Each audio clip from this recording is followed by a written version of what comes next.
امریکی صدر Donald Trump نے ایران کو آبنائے ہرمز نہ کھولنے پر سنگین نتائج کی ایک اور دھمکی دے دی ہے۔ ناکامی، جھنجھلاہٹ، گرتی ہوئی ساکھ یا عوامی دباؤ۔ ٹرمپ نے سوشل میڈیا پر جاری اپنے بیان میں ایران کے خلاف گالیوں کا بھی استعمال کیا۔ ٹرمپ کا کہنا ہے کہ اگر ایران نے آبنائے ہرمز نہ کھولی تو شہری تنصیبات کو نشانہ بنایا جائے گا اور ایران پر قیامت ٹوٹ پڑے گی۔ منگل ایران کے لیے پاور پلانٹ ڈے اور برج ڈے ہوگا۔ ٹرمپ نے کہا اگر آبنائے ہرمز نہ کھولی گئی تو زندگی جہنم بنا دی جائے گی، بس دیکھتے جاؤ۔ یہ بیان اس 48 گھنٹے کی مہلت مکمل ہونے سے قبل سامنے آیا ہے جو ٹرمپ نے خود تہران کے لیے مقرر کی ہے۔ آبنائے ہرمز کی اہم آبی تجارت گزرگاہ فروری کے آخر میں جنگ شروع ہونے کے بعد سے بند ہے۔ دوسری جانب ایک انٹرویو میں امریکی صدر کا کہنا تھا کہ اگر ایران جلد معاہدہ نہیں کرتا تو وہ سب کچھ تباہ کرنے اور تیل پر قبضہ کرنے پر غور کر رہے ہیں۔ آپ ایران بھر میں پل اور پاور پلانٹس تباہ ہوتے دیکھیں گے۔ ٹرمپ نے دعویٰ کیا کہ ایران کے کچھ عہدیدار بات چیت کر رہے ہیں۔ بہت حد تک امکان ہے کہ پیر کو معاہدہ ہو جائے گا۔ ایران کے موجودہ مذاکرات کاروں کو محدود عام معافی دے دی گئی ہے۔ ٹرمپ نے کہا کہ امریکہ نے رواں برس ایرانی مظاہرین کے لیے کردوں کے ذریعے اسلحہ بھیجا تھا۔ ان کا خیال ہے کہ وہ گنیں کردوں نے خود رکھ لیں۔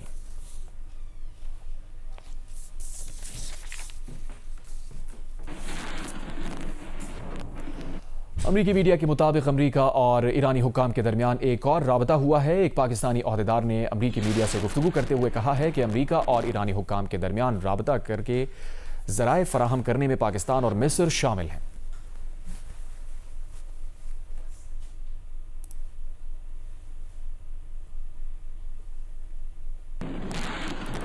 ایران کے سابق وزیر خارجہ اور سپریم لیڈر مجتبیٰ خامنائی کے سینئر مشیر علی اکبر ولایتی نے کہا ہے کہ مزاحمتی محاذ کی متحدہ کمان باب المندب کو آبنائے ہرمز کی طرح دیکھتی ہے۔ وائٹ ہاؤس نے غلطی کی تو عالمی توانائی اور تجارت کا بہاؤ ایک ہی وار سے مفلوج ہو سکتا ہے۔ ایران کے اول نائب صدر محمد رضا عارف نے کہا کہ ٹرمپ ایران کو پاور پلانٹ اور پل تباہ کرنے کی دھمکیاں دے رہے ہیں۔ اپنی عوام کی فلاح و بہبود قربان کر کے دوسروں کو دھمکانے والا پتھر کے زمانے میں پھنسا ہوا ہے۔ ایرانی عدلیہ کی جانب سے جاری بیان میں کہا گیا ہے کہ ایران کی استقامت اور مزاحمت نے ٹرمپ کو پاگل پن کے دہانے پر پہنچا دیا ہے۔ ٹرمپ نے گھٹیا زبان استعمال کر کے ایرانیوں کی توہین کی ہے۔ پاکستان میں ایرانی سفارت خانے نے امریکی صدر ٹرمپ کے مواخذے کا مطالبہ کر دیا۔ ایرانی سفارت خانے کے بیان میں کہا گیا ہے کہ غیر متوازن رویے کی وجہ سے ٹرمپ اعلیٰ عہدے کی ذمہ داریاں نبھانے کے اہل نہیں ہیں۔ اقوام متحدہ میں ایرانی مشن کا کہنا ہے کہ ٹرمپ اہم شہری بنیادی ڈھانچے کو تباہ کرنے کی دھمکی دے رہے ہیں۔ ٹرمپ خطے کو لامحدود جنگ میں دھکیلنے کی کوشش کر رہے ہیں۔ ٹرمپ کا بیان جنگی جرم کی نیت کا واضح ثبوت ہے۔ بین الاقوامی برادری اور تمام ریاستوں کو فوری کارروائی کرنی ہوگی ورنہ کل بہت دیر ہو جائے گی۔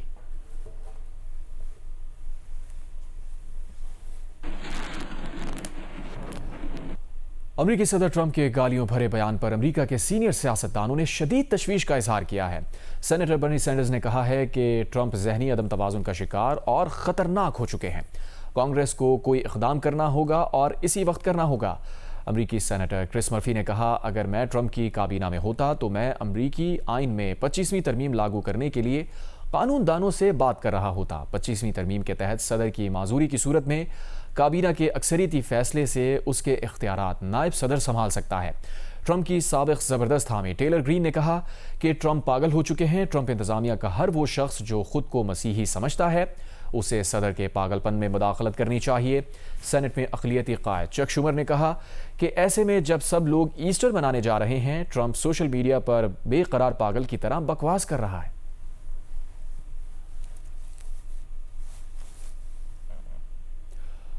امریکی صدر ٹرمپ کی جانب سے گالیوں بھری پوسٹ پر عالمی مبصرین حیران پریشان رہ گئے۔ سی این این کا پینل دنگ رہ گیا۔ سی این این کے اینکر نے کہا کہ بجلی کے پلانٹ اور انفراسٹرکچر حملے جنگی جرم سمجھے جاتے ہیں۔ نیو یارک ٹائمز کے رپورٹر زولان نے کہا کہ صدر ٹرمپ متضاد بیانات دے رہے ہیں۔ عالمی امور کے ماہر بریٹ میکاگ نے کہا کہ ایسی زبان استعمال کرنے سے ٹرمپ کو ڈیل نہیں ملے گی۔ اسکائی نیوز پر مبصر ٹیرا کنگارلو نے کہا کہ ایسے بیانات سے ٹرمپ کی فرسٹریشن ظاہر ہوتی ہے۔ ٹرمپ کے اقدامات نے ایران کو اور بھی شیر کر دیا ہے۔ ایرانی قیادت کے لیے موت عظمت کا نشان بن چکی ہے جبکہ ٹرمپ ہر چیز کو ڈیل کے تناظر میں دیکھتے ہیں۔ ٹریڈ یونین رہنما ہاورڈ بیکر نے کہا کہ ٹرمپ کو اسی آبنائے کا غم ہے جو کچھ روز پہلے ٹرمپ کے خیال میں امریکہ کے لیے کوئی اہمیت نہیں رکھتی تھی۔ ٹرمپ کی دھمکی جنگی جرم ہے۔ امریکہ میں رجیم چینج کر کے ٹرمپ کو ہیگ کی عدالت میں لایا جانا چاہیے۔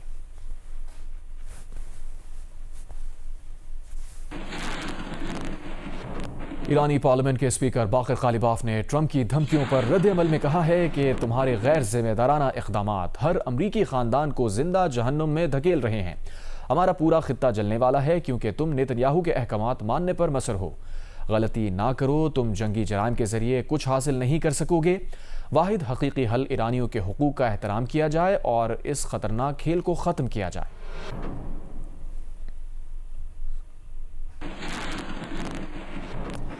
ایمنسٹی انٹرنیشنل کی سربراہ اینیس کالامار نے ٹرمپ کی دھمکیوں کو قابل نفرت قرار دے دیا۔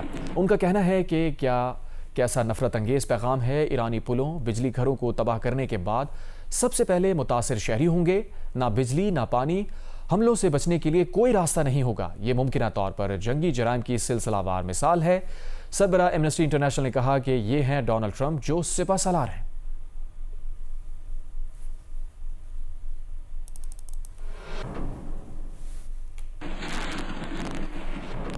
امریکہ میں پاکستان کی سابق سفیر اور بین الاقوامی امور کی ماہر ڈاکٹر ملیحہ لودھی نے کہا ہے کہ صدر ٹرمپ کا ایرانی لیڈرز کو گالیاں دینا نہ صرف شرمناک ہے بلکہ اس سے ان کی بوکھلاہٹ بھی عیاں ہوتی ہے۔ جیو نیوز سے گفتگو میں ملیحہ لودھی نے کہا کہ یہ حقیقت ہے کہ اس وقت ایران کا پلڑا بھاری ہے۔ مذاکرات ناکام ہونے کی وجہ ٹرمپ کی یہی زبان ہے۔ صدر ٹرمپ کا جو آج ٹویٹ ہے میں سمجھتی ہوں کہ نہ صرف شرمناک ہے، جس طرح کی اس نے زبان استعمال کی ہے اور گالیاں دی ہیں ایرانین لیڈرز کو، اور پھر اس قسم کا بیہودہ یعنی کہ لینگویج استعمال کی ہے، میرا خیال ہے اس کی مائنڈ سیٹ جو ہے اور اس وقت جو بوکھلاہٹ کا وہ شکار ہے وہ اس کی بھی نشاندہی کرتا ہے۔ ڈیڈ لائن جو اس نے خود سیٹ کی ہے کل کی، یا ایران کھولے اسٹریٹ آف ہارموز یا وہ جہنم بنا دے گا ایران کو، تو جیسے جیسے وہ قریب آ رہی ڈیڈ لائن، اس کو سمجھ نہیں آ رہی ٹرمپ کو کہ کرے کیا۔ اس وقت تو یہ حقیقت ہے کہ Iran has the upper hand. آپ جو بھی جریدہ اٹھا لیں ویسٹ کا یعنی کہ مغرب میں، ہر جگہ یہی لکھا جا رہا ہے، یہ ہر جگہ اسیسمنٹ یہ ہے کہ اس وقت جو جنگ ہے وہ ٹرمپ کے مطابق نہیں جا رہی، it is not going his way۔ تو اسی وجہ سے میں سمجھتی ہوں کہ بہت ڈیسپریٹ ہو گیا ہے وہ۔ یہ شخص تو اس کے قابل ہی نہیں کہ اس کے ساتھ کوئی مذاکرات کرے، اس لیے مذاکرات کا کچھ ہوا ہی نہیں۔ جس طرح کے الفاظ استعمال کرتا ہے، جس طرح سے وہ ایکشنز لیتا ہے، یہ تو بہت مشکل ہے اس ایسے شخص سے ڈیل کرنا کسی کے لیے بھی۔ پاکستان کے معروف سیاسی مبصرین نے بھی ٹرمپ کے گالیوں بھرے بیان کو تشویشناک اور ٹرمپ کی فرسٹریشن کا نتیجہ قرار دیا ہے۔ سیاسی مبصرین نے نازیبا الفاظ کے ساتھ ایران کو دی گئی دھمکی کی صدر ٹرمپ کی جھنجھلاہٹ قرار دیا ہے۔ سیاسی مبصرین نے نازیبا الفاظ کے ساتھ ایران کو دی گئی دھمکی کو امریکی صدر ٹرمپ کی جھنجھلاہٹ قرار دیا ہے۔ سینئر تجزیہ کار حامد میر نے کہا کہ امریکی ماہرین نفسیات ٹرمپ کو نہ صرف ذہنی مریض کہہ چکے ہیں بلکہ ان کی بیماری پر کتابیں لکھی جا چکی ہیں۔ یہ جو انہوں نے دھمکی دی ہے، یہ دھمکی جو ہے اس کو آپ اس طرح سے دیکھیں کہ ان کا ایران میں جہاز تباہ ہوا، ان کے 2 ہیلی کاپٹر جو ہیں وہ تباہ ہو گئے، اور اس کے علاوہ جو چیز وہ دنیا کو نہیں بتا رہے وہ یہ ہے کہ ان کو یہ سمجھ نہیں آ رہی کہ ایران کے پاس ایسے میزائل کہاں سے آئے کہ وہ امریکہ کے جو جدید ترین جنگی طیارے ہیں ان کو نشانہ بنا رہے ہیں۔ مجھے تو کوئی حیرانی نہیں ہے کہ وہ اس طرح کی زبان استعمال کر رہے ہیں۔ یہ دراصل ان کی جھنجھلاہٹ کا ثبوت ہے۔ ان کو اپنے ارد گرد غیر یقینی فضا نظر آ رہی ہے۔ یہ ایک شکست خوردہ انسان کی زبان ہے۔ اب کبھی وہ اپنی اٹارنی جنرل کو فائر کرتے ہیں، کبھی وہ اپنے آرمی چیف کو فائر کرتے ہیں، اور ڈونلڈ ٹرمپ جو ہیں ان کے جو بیانات ہیں وہ وار کرائمز کے زمرے میں آتے ہیں، لیکن وہ تو اب کسی بھی قانون سے اپنے آپ کو بالاتر سمجھتے ہیں۔ میں یہ سمجھتا ہوں کہ ڈونلڈ ٹرمپ جو ہے وہ ان کا زوال پہلے ہی شروع ہو چکا ہے۔ اب بطور سپر پاور جو امریکہ ہے اس کا بھی ایک زوال جو ہے وہ شروع ہو چکا ہے۔ سینئر تجزیہ کار شاہزیب خانزادہ نے ٹرمپ کے بیان کو ان کا پاگل پن قرار دیا۔ مغربی میڈیا کہہ رہا ہے کہ ٹرمپ جو ہے وہ ریشنلی سوچنے کی صلاحیت کھو گئے ہیں، اور جو وہ لینگویج انہوں نے استعمال کی ہے اس سے تو یہ بات بالکل واضح نظر آ رہی ہے۔ یہ جنگ جو ایران کے عوام کے نام پر رجیم کے خلاف شروع کی گئی تھی، وہ جنگ اب ایران کے عوام کے خلاف ہو گئی ہے کیونکہ رجیم گھٹنے نہیں ٹیک رہا ہے۔ تو یہ فرسٹریشن بھی ہے، یہ پاگل پن بھی ہے۔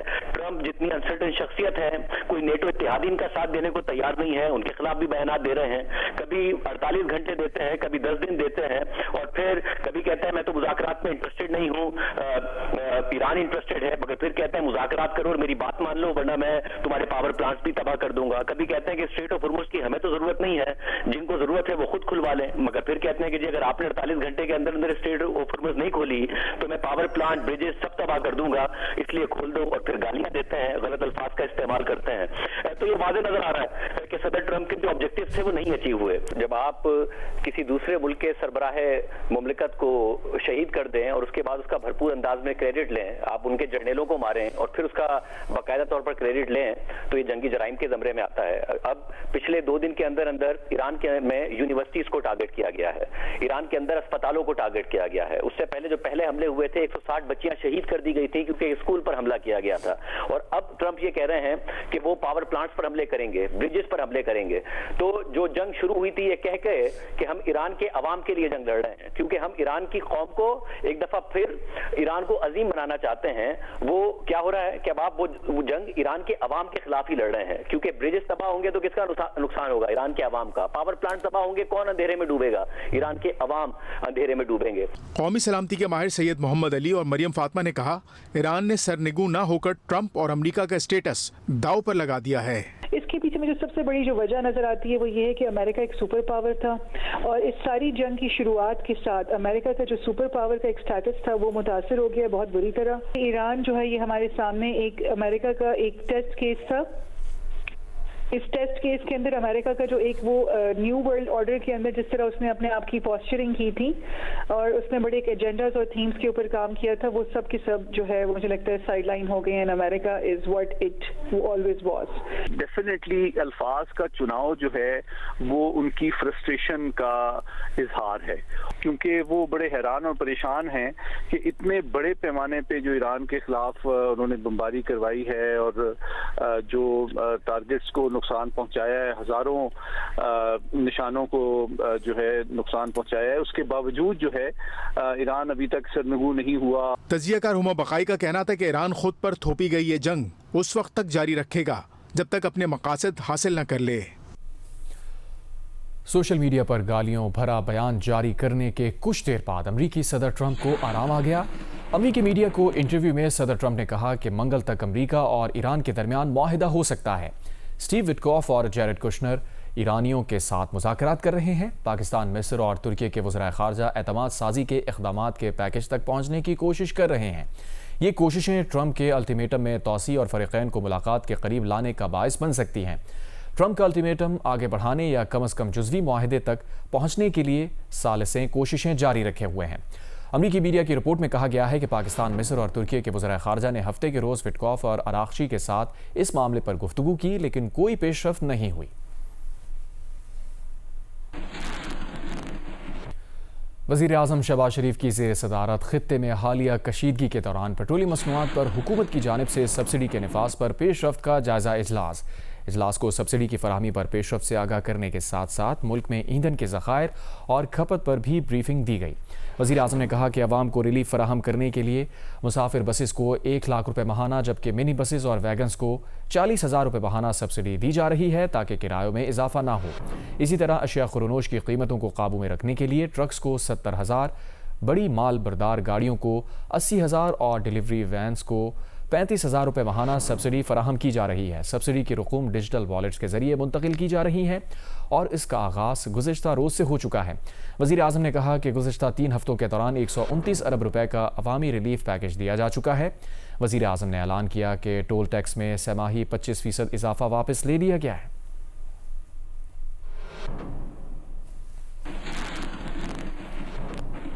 وزیر اطلاعات عطا تارڑ نے آپریشن غضب للحق کی تازہ ترین تفصیلات جاری کر دیں. انہوں نے بتایا آپریشن غضب للحق میں اب تک 796 فتنہ الخوارج اور افغان طالبان مارے گئے، 1043 زخمی ہوئے. پاکستان نے افغان طالبان رجیم کی 286 چوکیوں کو تباہ اور 44 پر قبضہ کر لیا. افغانستان بھر میں دہشت گردوں اور ان کے سہولت کاروں کے 81 ٹھکانوں کو فضائی کارروائی میں نشانہ بنایا گیا. 2 اور 3 اپریل کی درمیانی رات غلام خان سیکٹر میں سرحدی چوکی پر افغان طالبان اور فتنہ الخوارج نے حملے کی کوشش کی جسے ناکام بنا دیا گیا. اس دوران افغان طالبان اور فتنہ الخوارج کو بھاری جانی نقصان ہوا اور اس کے 37 کارندے ہلاک اور 80 سے زائد زخمی ہوئے.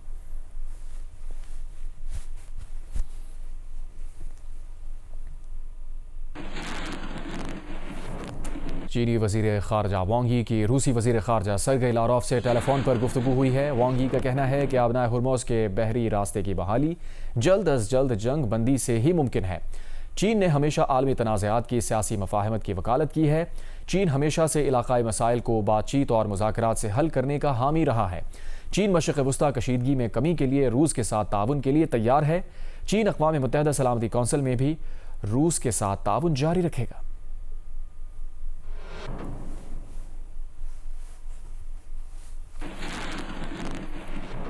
امریکی فورسز نے ایران میں تباہ ہونے والے F-15 لڑاکا طیارے کے ویپن افسر کو بازیاب کرا لیا۔ امریکی صدر ٹرمپ نے بھی اس کی تصدیق کر دی ہے۔ طیارہ 2 روز پہلے ایرانی دفاعی نظام نے مار گرایا تھا۔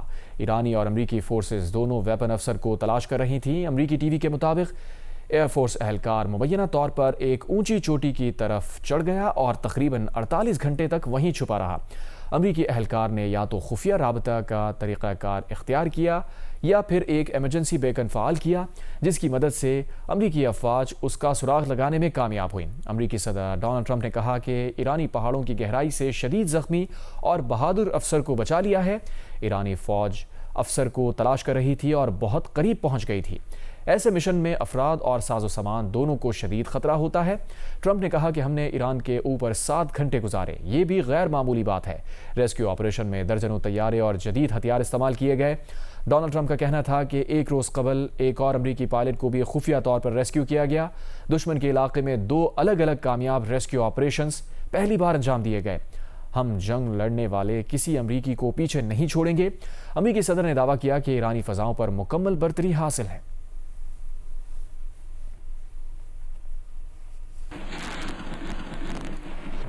غزہ میں 2 سالہ قتل عام کے دوران اسرائیل کو $57 ارب کا نقصان ہوا، جبکہ ایران سے جنگ کے پہلے 20 روز کے دوران اسرائیل کو $6 ارب 40 کروڑ کا نقصان ہوا۔ ترک خبر رساں ادارے TRT کے مطابق 2025 کی سالانہ رپورٹ میں بینک آف اسرائیل نے کہا ہے کہ 2 برس میں اسرائیل کو $57 ارب کا نقصان ہوا، جو اسرائیل کی GDP کے 8.6% کے برابر ہے۔ یہ نقصان غزہ میں اسرائیل کے قتل عام اور لبنان پر حملے میں ہوئے۔ اسرائیلی مرکزی بینک کی رپورٹ میں ایران پر ہونے والے نقصان کی تفصیلات شامل نہیں، لیکن اسرائیلی چینل 12 کے مطابق ایران میں جنگ میں اسرائیل کو یومیہ $32 کروڑ کا نقصان ہو رہا ہے، جو 20 روز میں $6 ارب 40 کروڑ تک پہنچ چکا ہے۔ اسرائیلی کابینہ نے 2026 کے لیے ملک کا ترمیمی بجٹ منظور کیا ہے، جس میں جنگی اختیارات کے لیے مزید $13 ارب کا اضافہ کیا گیا ہے۔ یورپ کو اسرائیل کی برآمدات میں بھی 2024 میں $1 ارب، 2025 میں $1.5 ارب کی کمی کی گئی۔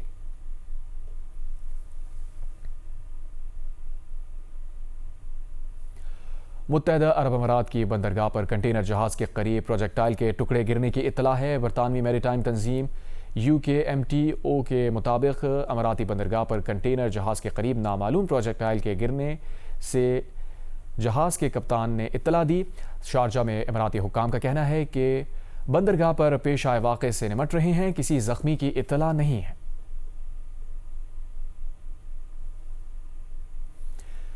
ترجمان ایرانی وزارت خارجہ اسماعیل بقائی کا کہنا ہے کہ ایرانی عوام اپنی خود مختاری کے دفاع کے لیے پوری طاقت کے ساتھ تیار ہے۔ کہا، ہم اپنے قومی سلامتی اور اپنی خود مختاری کے دفاع کے لیے پرعزم ہیں۔ ہم نے نہ صرف گزشتہ 37 دنوں میں بلکہ گزشتہ 5 دہائیوں کے عرصے میں ثابت کر دیا ہے کہ ایرانی عوام بہت محب وطن ہیں اور اپنے دشمنوں سے جوابی جنگ کے لیے تیار ہیں۔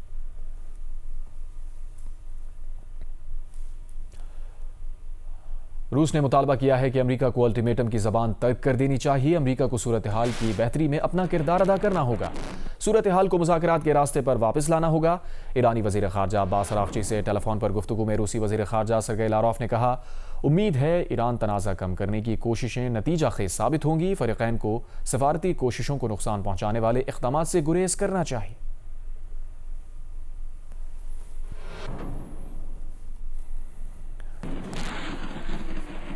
دیگر خبریں شامل کرتے ہیں۔ امیر جماعت اسلامی پاکستان حافظ نعیم الرحمان کا کہنا ہے، سندھ میں وڈیرہ شاہی نظام انصاف کی راہ میں رکاوٹ ہے۔ ملزمان کے خلاف ثبوتوں کے باوجود عدالتوں سے سزائیں نہیں ملتی۔ وہ کراچی میں ام رباب چانڈیو کے ہمراہ گفتگو کر رہے تھے۔ ام رباب چانڈیو نے کہا کہ ان کے والد، دادا اور چچا کے قتل کیس میں انصاف نہیں ملا۔ وہ اپیکس کورٹ کا دروازہ کھٹکھٹائیں گی۔ حافظ نعیم الرحمان کا کہنا تھا کہ ام رباب چانڈیو سندھ کی بیٹی اور جدوجہد کی علامت ہے۔ جماعت اسلامی ام رباب کی قانونی لڑائی میں ان کا ساتھ دے گی اور سندھ میں وڈیرہ شاہی کے خلاف آواز بلند کرتی رہے گی۔ بدنام زمانہ جنسی مجرم جیفری ایپسٹین کے بھارتی کھرب پتی تاجر انیل امبانی سے تعلق کے مزید ثبوت سامنے آ گئے۔ امریکی اخبار نیو یارک ٹائمز کے مطابق امریکہ میں اہم تعیناتیوں اور امریکی خارجہ پالیسی سے متعلق انیل امبانی کو معلومات فراہم کی تھیں۔ نیو یارک ٹائمز کے مطابق ایپسٹین نے پہلی ٹرمپ انتظامیہ کی تعیناتیوں سے متعلق انیل امبانی کو پہلے سے آگاہ کیا۔ انہوں نے انیل امبانی کو بتایا کہ جان بولٹن کو قومی سلامتی کا مشیر بنایا جائے گا۔ ایپسٹین نے انیل امبانی کو اہم امریکی اہلکاروں سے تعارف کا بندوبست بھی کرایا۔ ایپسٹین اور امبانی کے رابطوں میں ایپسٹین نے بھارت اور اسرائیل کے تعلقات قریب تر لانے کی بھی وکالت کی تھی۔